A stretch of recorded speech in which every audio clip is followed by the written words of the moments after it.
दोस्तों आज हम आपको 5 बेस्ट बिजनेस बुक्स के बारे में बताएंगे जो हर एक बिजनेसमैन को, हर एक एंटरप्रेन्योर को जरूर पढ़नी चाहिए ताकि आप देख सकें कि दुनिया के बेस्ट बिजनेसमैन किस माइंडसेट के साथ काम करते हैं और उनका काम करने का पैटर्न क्या है और कैसे एक फेल्ड बिजनेस और एक एक्सट्रीमली सक्सेसफुल बिजनेस में डिफरेंस क्या है, ताकि आपको भी वही रिजल्ट्स मिले जो उन लोगों को मिले हैं। क्योंकि डायरेक्टली अपनी हार्ड अर्न्ड मनी बिजनेस में इन्वेस्ट करना विदाउट एनी नॉलेज और ये सोचना कि हमें सब पता है, ये बहुत ही खतरनाक है। तो हम रेकमेंड करेंगे कि आप इसे एक कोर्स की तरह लें और ये 5 की 5 बुक्स पहले अच्छे से पढ़ लें और इन्हें अपनी पर्सनल कलेक्शन में रखें। क्योंकि हमने कई बिजनेसमैन देखे हैं जिनके पास अपनी टॉप सिलेक्टेड बुक्स होती हैं और वो उसे एनुअली पढ़ते हैं, यानी हर साल एज एन एनुअल रिचुअल। तो चलिए हम भी आपको वो 5 बुक्स के सजेशंस दे देते हैं, जिसमें पहला नंबर आता है थिंक एंड ग्रो रिच का। दोस्तों ये बुक लिखी है नेपोलियन हिल ने एंड्रयू कार्नेगी के बोलने पर।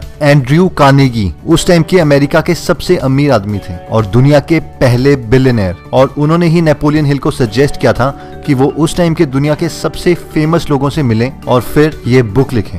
लोग जैसे कि फोर्ड गाड़ियों की कंपनी के मालिक Henry Ford, first electric bulb के इन्वेंटर और जनरल इलेक्ट्रिक कंपनी के founder Thomas Edison, Bell companies के मालिक Alexander Graham Bell, John D Rockefeller and Charles M Schwab. ऐसे ऐसे सक्सेसफुल लोगों के थॉट्स कलेक्ट करके उन सब का माइंडसेट पैटर्न देख के नेपोलियन हिल ने इस बुक में 13 स्टेप्स बताए हैं जिससे कोई भी आदमी प्रॉपर थिंकिंग और प्रॉपर एक्शन से अमीर बन सकता है। ये बुक आपको हेल्प करेगी आपका माइंडसेट ठीक करने में। अगर आपके माइंड में नेगेटिव थॉट्स हैं और आपका थॉट पैटर्न ठीक नहीं है तो आप कुछ भी अचीव नहीं कर सकते। सेकेंड मोस्ट इन्फ्लुएंशियल बुक आती है द ई मिथ, जो कि लिखी है माइकल गर्बर ने। इस बुक में बताया है ई मिथ के बारे में, यानी एंटरप्रेन्योरियल मिथ, यानी मैक्सिमम बिजनेस क्या गलती करते हैं जिसकी वजह से वो फेल हो जाते हैं। इस बुक का जो सबसे अच्छा मैसेज हमें लगा वो ये था कि डिफरेंस एक टेक्नीशियन और एक बिजनेसमैन के बीच में।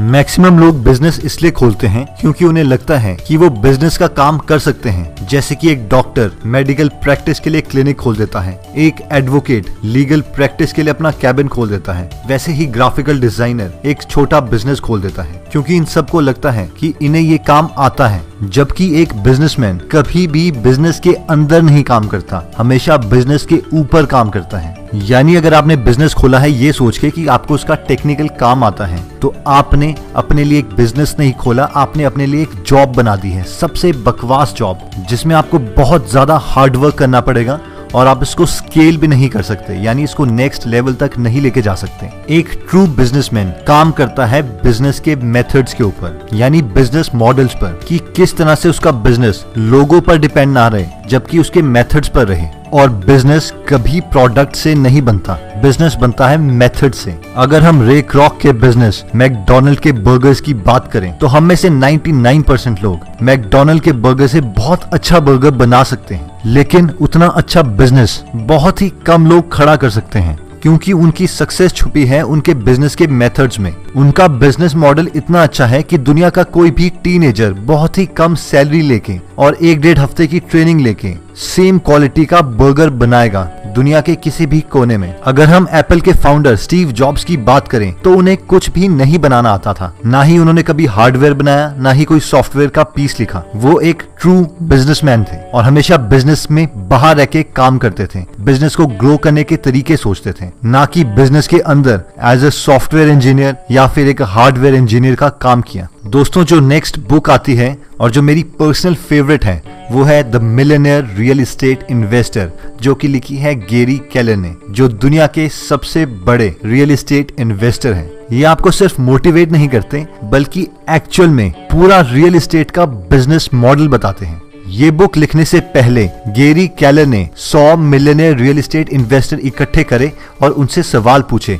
कि वो इतने सक्सेसफुल कैसे रहे, क्योंकि उनमें से मैक्सिमम लोग एक सिंपल सी प्रॉपर्टी खरीदने के भी काबिल नहीं थे और उधारों में डूबे थे। इस बुक में गैरी केलर आपको बताते हैं कि कैसे आपको प्रॉपर्टी फाइंड करनी है, अपना सोशल नेटवर्क कैसे स्ट्रॉन्ग करना है, किन किन लोग को फोन करना है और इवन उनसे बोलना क्या है, यानी फोन में बात स्टार्ट कैसे करनी है। और हमें नहीं लगता कि इससे ज्यादा सिंपल कुछ हो सकता है। यानी इस बुक में ऑलमोस्ट जीरो मनी से $1 मिलियन यानी ऑलमोस्ट 6 करोड़ रुपए एज अ पैसिव इनकम कमाने का पूरा मॉडल है। इसके बाद जो हमें चाहिए वो है सिर्फ इमोशनल डिसिप्लिन, इसको एक्चुअल में एग्जीक्यूट करने का डिसिप्लिन। और जो सबसे इंटरेस्टिंग बात इस बुक में है वो है कि जैसे जैसे आप इस बिजनेस में सक्सेसफुल होते रहते हैं वैसे वैसे आपकी इनकम बढ़ती है और आपका टाइम जो ये बिजनेस लेता है वो कम होता रहता है, और एंड वाले स्टेजेस में आप अपने को रिप्लेस कर देते हैं और अपने बिजनेस का पूरा मजा उठाते हैं, जो कि एक्चुअल बिजनेस की क्वालिटी है। मैक्सिमम दुकानदार जिन्हें हम देखते हैं वो बिजनेसमैन नहीं है, उन्हें लगता है वो बिजनेसमैन है लेकिन वो सेल्फ एम्प्लॉयड है। और ये कॉन्सेप्ट पुरानी बुक ई मिथ से बिल्कुल मिलता है। तो दोस्तों हम रेकमेंड करेंगे कि ये वाली बुक आप जरूर पढ़ें, चाहे आपने बिजनेस प्रॉपर्टी में खोलना हो, चाहे एक सिंपल घर ही लेना हो, या इवन बिजनेस मॉडल्स बनते कैसे हैं उसकी डिटेल में जाना हो।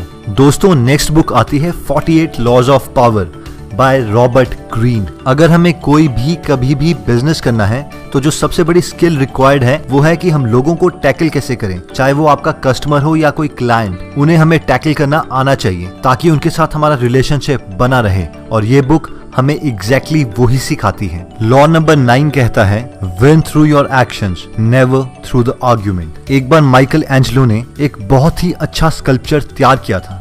सॉडरिनी एक घमंडी आदमी वहां पे आया और स्कल्पचर को देखते हुए बोला, यार इसका नाक बहुत ज्यादा बड़ा है। माइकल एंजेलो को पता था कि सॉडरिनी जहां से देख रहा है वहां से उसे उस स्कल्पचर का नाक बड़ा लग रहा है, लेकिन एंजेलो ने कुछ भी नहीं बोला, सामने पड़ी हुई डस्ट को उठाया और स्कल्पचर के पास चले गए और प्रिटेंड करने लगे कि वो उसका नाक का साइज ठीक कर रहे हैं। वो प्रिटेंड करते कि वो हथौड़ा चला रहे हैं और हर बार थोड़ी डस्ट वहां पे फेंक देते। और थोड़ी देर के बाद सॉडरिनी को माइकल एंजेलो ने बोला कि सॉडरिनी आप जरा इस साइड आइए और अब देखिए कि इसका नाक का साइज कैसा है। तो उस पर सॉडरिनी बोले, हाँ अब बिल्कुल परफेक्ट है। इसी तरह कोई भी सक्सेसफुल बिजनेसमैन अपने एक्शन से, अपने काम से लोगों को इन्फ्लुएंस करता है, ना कि यूजलेस डिस्कशन से। Law number 38 think as you like but behave as others. यानी आप कुछ भी सोचो लेकिन करो वैसा ही जो आपके साथ वाले कर रहे हैं। क्योंकि अगर आप किसी भी आदमी को इन्फ्लुएंस करना चाहते हो तो आपको ये पता होना चाहिए कि क्या चीज उसे ऑलरेडी इन्फ्लुएंस कर रही है। अगर आप उसके ऑपोजिट जाना चाहोगे तो आप उस कस्टमर के साथ कभी भी कोई डील नहीं कर पाओगे। दोस्तों इसी तरीके से इसमें टोटल 48 लॉज हैं, बहुत अच्छे एग्जांपल्स और स्टोरीज के साथ, जो आपकी सोशल स्किल्स इंप्रूव करने में आपकी बहुत मदद करेंगे। दोस्तों फाइनली आती है बेंजामिन ग्राहम के book the intelligent investor. Warren Buffett दुनिया के सबसे बड़े इन्वेस्टर अपनी सारी इन्वेस्टिंग स्किल्स का क्रेडिट इस बुक को देते हैं। उन्होंने तो यहाँ तक कह दिया कि इन्वेस्टिंग के लिए आपको सिर्फ इसी बुक की जरूरत है और बाकी जो दूसरी चीज की जरूरत है वो है आपका डिसिप्लिन। दोस्तों पहले हम ये बुक लोगों को कम ही रेकमेंड करते थे इसकी टेक्निकल वर्डिंग की वजह से, लेकिन रिसेंटली इसके नए वर्जन में जेसन ज़्वेग ने हर चैप्टर के बाद उसी चैप्टर को बहुत सिंपल इंग्लिश में बिना कोई टेक्निकल वर्ड यूज किए हुए एक्सप्लेनेशन लिखी है जो कोई भी आदमी आसानी से समझ सकता है। दोस्तों इसका फर्स्ट चैप्टर बताता है एक इन्वेस्टमेंट और स्पेकुलेशन के बीच का डिफरेंस। इन्वेस्टमेंट वो चीज है जो आपके पैसे को सेफ रखती है 100% और एक आपको जेन्युइन रिटर्न मिलता है उस पैसे को इन्वेस्ट करने के बाद जब आप पूरी की पूरी थॉरो एनालिसिस करते हैं। जबकि स्पेकुलेशन एक लॉटरी की तरह है, उसमें कोई गारंटी नहीं है कि जो आपने पैसा इन्वेस्ट किया है वो वापस आएगा, लेकिन वो हमें बहुत ल्योर करती है कि हमें जो रिटर्न मिलेगा वो बहुत ज्यादा मिलेगा। तो ऐसी जगह हमें पैसा बिल्कुल इन्वेस्ट नहीं करना चाहिए। एक और चैप्टर में बेंजामिन ग्राहम बताते हैं कि हमें जिस भी कंपनी में इन्वेस्ट करना है पहले हमें उसकी पूरी एनालिसिस करनी चाहिए और अपनी तरफ से उसको एक वैल्यू देनी चाहिए, यानी इसकी क्या कीमत है एज टोटल, और उसके बाद देखना चाहिए कि एक्चुअल में उसके शेयर्स कितने के बिक रहे हैं। और मार्केट को हमें एज ए सेल्स पर्सन लेना चाहिए। कभी वो सेल्स पर्सन उसी कंपनी का प्राइस ज्यादा बताता है और कभी वही सेल्स पर्सन उस कंपनी का प्राइस कम बताता है, लेकिन हमें डिटरमिन करना है कि किस मोमेंट पे हमें उस कंपनी के शेयर्स खरीदने हैं और वो कंप्लीट एनालिसिस कैसे करनी है ये भी इस बुक में लिखा है। चलिए दोस्तों, तो ये 5 बिजनेस बुक्स हम आपको रेकमेंड करते हैं कि आप जरूर पढ़ें। अगर आप ये बुक्स की लिस्ट डाउनलोड करना चाहते हैं या फिर ये बुक्स खरीदना चाहते हैं तो आप डिस्क्रिप्शन में दिए हुए लिंक पे जाके ये बुक्स खरीद सकते हैं।